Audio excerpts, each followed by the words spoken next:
When you enter in the North College Hill Rec Center, you might faintly hear an unfamiliar sound of intense competition. A fierce desire to win.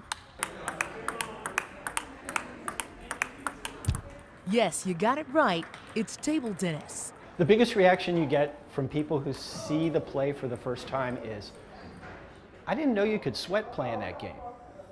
You know, it's like, I just thought you had a beer in one hand and a paddle in the other, and, you know, it's just casual. You're looking at the 6th most popular sport on the planet, played on 4 continents, with countries supporting their best players in international competitions. The Cincinnati Table Tennis Club has been around for more than 40 years at different venues. But since the early 2000s, they've found a home right here in North College Hill. You know, you don't have to be affluent. You have doctors, lawyers, and you have bus drivers and, you know, blue-collar workers and, you know, folks who are unemployed, you know, that are playing this game. And, you know, it's real competitive. Folks get pretty serious about it. You know, I've watched some matches and, you know, but seeing that ball just, you know, go back and forth again, you know, from the idea of the eye and hand coordination. Some players come to North College Hill Recreation Center from as far away as Dayton and Columbus, Ohio. Some are adventure seekers from Lexington, Kentucky area. Others have even journeyed from as far away as Indianapolis, Indiana for a few hours of friendly competition. Over the years, a diaspora from all over the world have descended on North College Hill while visiting Cincinnati just to practice their paddle mastery. It comes down to the power of the spin. So footwork is the key. If you can move good, you can be a good player and understand the spin. Spins is the next thing, but learn how to get in position. Dedicated club members compete an average of 2 out of 3 days a week for reasons of their own. Playing the sport turned friendships into family. In 2010, I was diagnosed with cancer. And since 2010, I've had 6 reoccurrences. So I've had chemo, I've had radiation, but I still come back here because it's a challenge, mentally, physically, and it's a lot of good people here. We are a very big family here. No matter we lose or win. End of the game, we shake each other, we say, good job, good job. Most enjoy the exercise. Some players say it even turns back the hands of time for their health. Neurobehaviorally, as far as the networks and neurons in the brain, it helps to create connections. And they say it's the only activity that requires 5 aspects of the brain to function all at the same time. The club even has a robot table. On the robot, you can just keep working on that spot over and over again, because with the robot, the ball, you can program the ball to always come to that same place, and you can refine that stroke and make that your strength afterward. The Queen City has added a new gem to its crown. I love it that you can encounter people from all ages, from wherever they are in the world, and build a little community here. So it doesn't matter your age or your level of skill, there's a table waiting for you at the North College Hill Recreation Center. Just follow the sound of the bouncing ball. Alexis Rogers, WLWT News 5.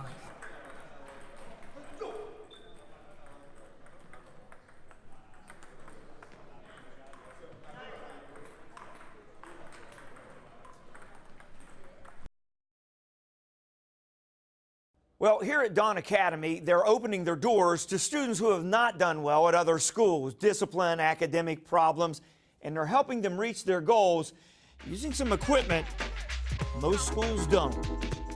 Go.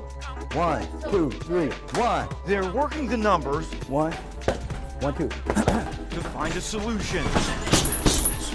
But this isn't math class. The problem solving here is far more difficult and has more to do with history. We know some of our kids come to us with a little bit of history. This is the Dawn Community Academy. In many ways, the charter school is like many other high schools. So what are some of the things you guys are thinking about doing when you get out of high school? Students are expected to excel in the classroom. The difference at Dawn, here it's something many of the students Now you move. have never done. We've been learning a lot about budgeting, making smart choices. In fact, Dawn makes its highest marks with kids who have seen trouble everywhere else. For some, this is their last chance Superintendent Ramon Davenport. And I've seen, a lot of kids who come to us, and your first initial reaction would be, there's no way we can get this kid to graduation. Kids like Layla Logan.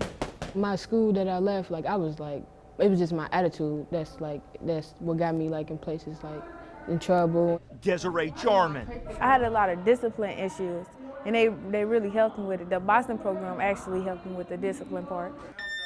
30 seconds, come on, give me the drill. Boxing. Both of y'all, let me see the drill. 30 seconds, come on. Boys and girls take part, even sparring. Good jab, work your jab.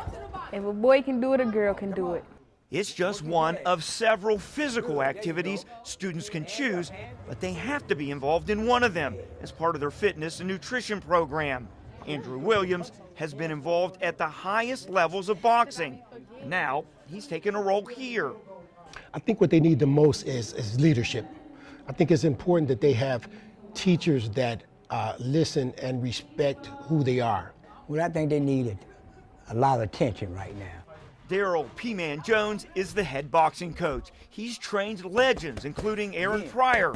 He says the key is they're not training fighters, but a discipline difference. And the symbolism is lost on no one.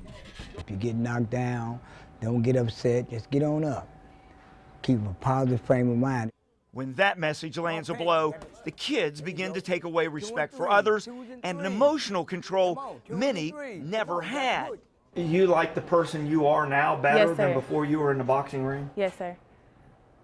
It taught me a lot. And you realize now you were part of the issue there. Yeah, so now I know I gotta fix stuff like my attitude, and how I come at people, in adults and all that. Admitting and understanding their own role in causing the problems that have plagued them brings the team here very close to a solution in the difficult problem solving they're doing with a few numbers, 1, 2.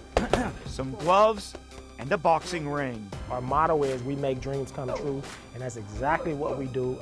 Brian Henry, WLWT News 5.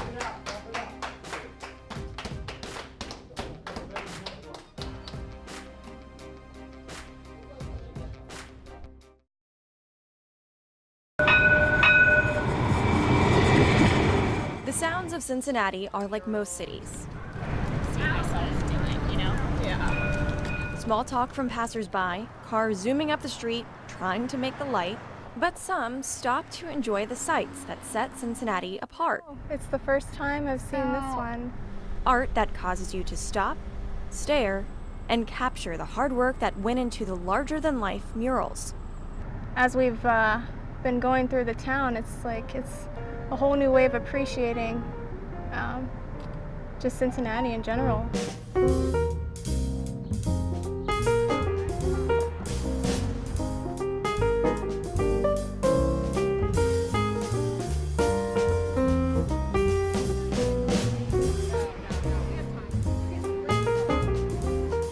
Another way to appreciate the art, taking a walking tour. So this is the Faces of Homelessness. This is one of our most recent murals done in summer 2017 by street artist duo Icy and Sot from Iran. So we partnered with Strategies to End Homelessness, Over the Rhine Community Housing, and various homeless shelters throughout Cincinnati to draw attention to those within our community who struggle for stable housing.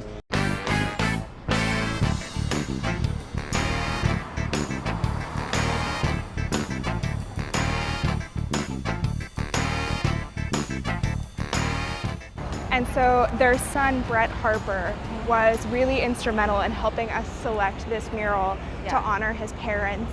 So this pictures a male bluebird and a female bluebird coming home. And so Charlie Harper was really known for capturing subjects from nature, and he used a really unique style that was a graphic interpretation rather than being realistic. And so according to our youth apprentices, this style is very hard to recreate. Oh, really? Because any line out of place is incredibly noticeable. Guided by artworks. Before you know it, you will learn, maybe even laugh, and appreciate the message behind the art.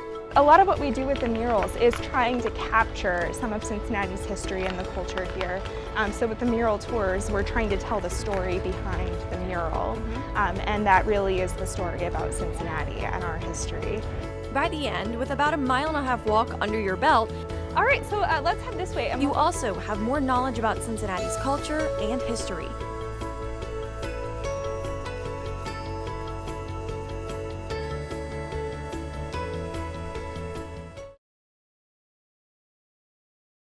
The state of addiction in the tri-state is tragic, but it's also having an unexpected impact. Tonight, one Northern Kentucky family shares a bittersweet story of loss and second chances.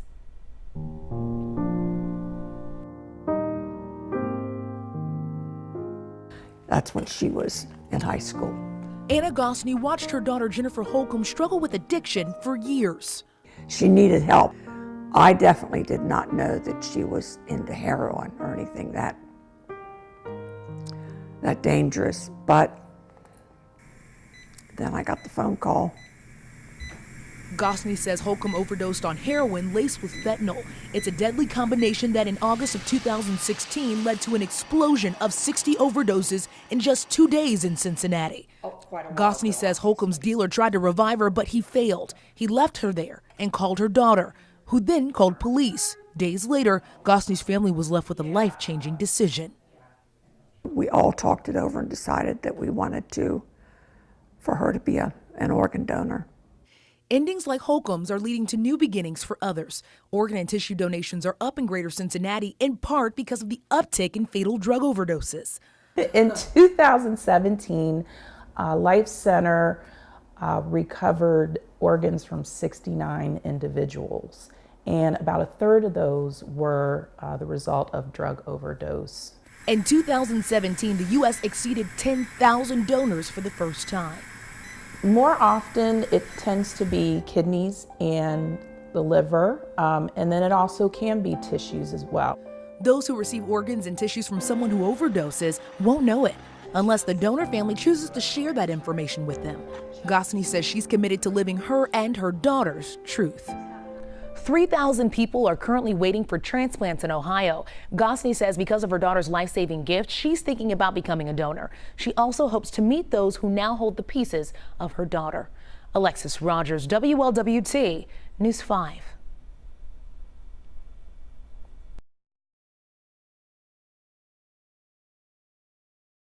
It's a beautiful day. Spring is here, and you're probably wondering why I'm wearing all of this. Well, at this home in Avondale, this is crucial because about 50,000 bees were found right here in this garage.